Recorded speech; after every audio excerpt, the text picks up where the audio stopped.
प्रणाम। जय जिनेन्द्र। मैं सुरेखा शाह। आज हमारा ये जीव विचार का अंतिम चरण है। आज यहाँ हम इसको समाप्त करेंगे। हमने संसारी के 563 भेद, उनके 5 द्वार, सब कुछ देखा। अभी सिद्ध मुक्त जो जीव है उनके 5 द्वार देखते हैं। सिद्धों पर 5 द्वार इस प्रकार उतारे हैं। शरीर की ऊंचाई, शरीर ही नहीं है सिद्धों को, तो इसकी ऊंचाई कैसे?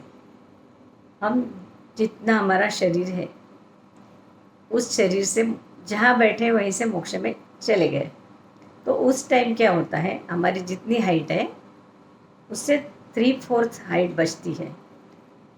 जहाँ जहाँ पोलान है, नाक में पोलान है, कान में पोलान है, जहाँ जहाँ होल है, खुली हवा जाने की जगह है, उस सारे जगह में हम मोक्ष में जाने के समय आत्म प्रदेश जो यहाँ वहाँ बिखरे हुए हैं पूरे इकट्ठे हो जाते हैं।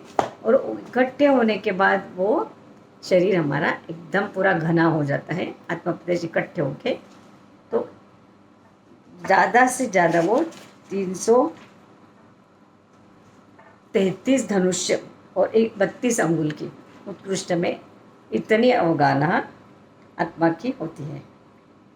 कम से कम 4 हाथ और 2/3 इतना अवकाश में ही होती है। सामान्य केवल कम से कम 32 अंगुल के अवकाश में सिद्ध होते हैं। सिद्धशिला 45 लाख योजन प्रमाण है। तो हम जो ऐसा सिद्धशिला देखते हैं तो जितना 2.5 द्वीप है 45 लाख योजन का, उतना 2.5 मनुष्य लोग जितना है उसमें से कहीं से भी जीव वहीं से वहीं जिस अवस्था में है, बैठे हैं तो बैठे चले गए, सोए है तो सोए, कौशक में तो कौशक में, जिस भी मुद्रा में बैठे उनको निर्वाण होता है, वैसे ही वे उसी अवस्था में ऊपर सादी अनंत काल तक वहाँ वैसे ही रहते हैं। अब आयुष्य का प्रमाण, यानी आयुष्य कर्म ही नहीं है तो इनके प्रमाण की बात ही क्यों? प्राण, इस प्राण में से उन्हें न इंद्रिय है, न मन, वचन, काया है, श्वासोश्वास है, आयुष्य है, तो द्रव्य प्राण कोई भी नहीं है। उनको सिर्फ ज्ञान, दर्शन आदि भाव प्राण होते हैं। वो भाव प्राण में ही हमेशा रहते हैं। योनि, जन्म ही नहीं लेना है तो इनको स्थान क्यों, कहाँ से होगा उत्पत्ति का स्थान?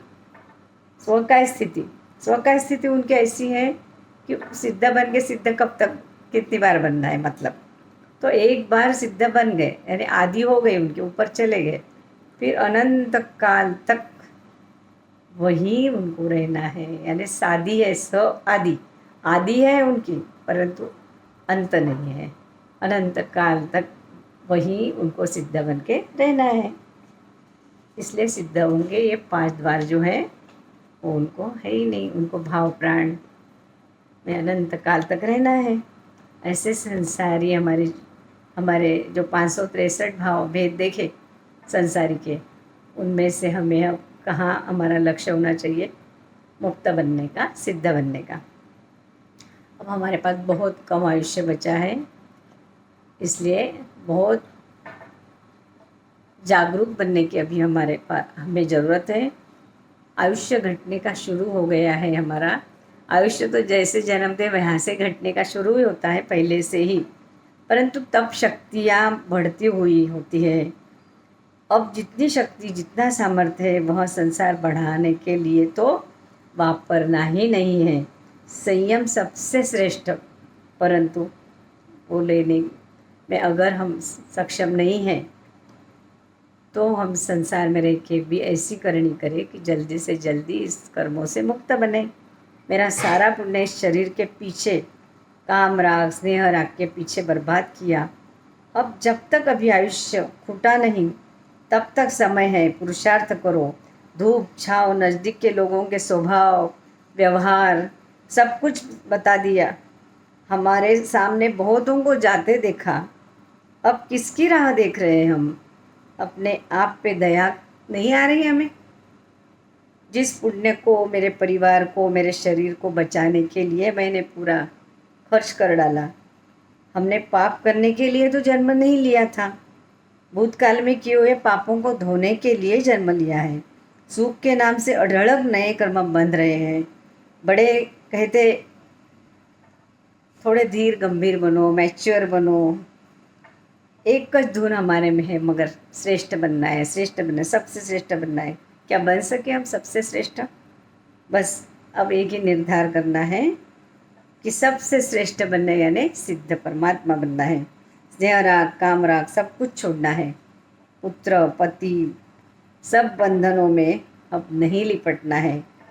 हम कितने भी समकिति है, पता नहीं समकिति है कि नहीं, फिर भी है तो संसारी। तो ये भी सब छोड़ के एक दिन हमें मुक्त बनना है, और इसके लिए जिनेश्वर परमात्मा के चरण, उनका शरण ही एकमेव आधार है।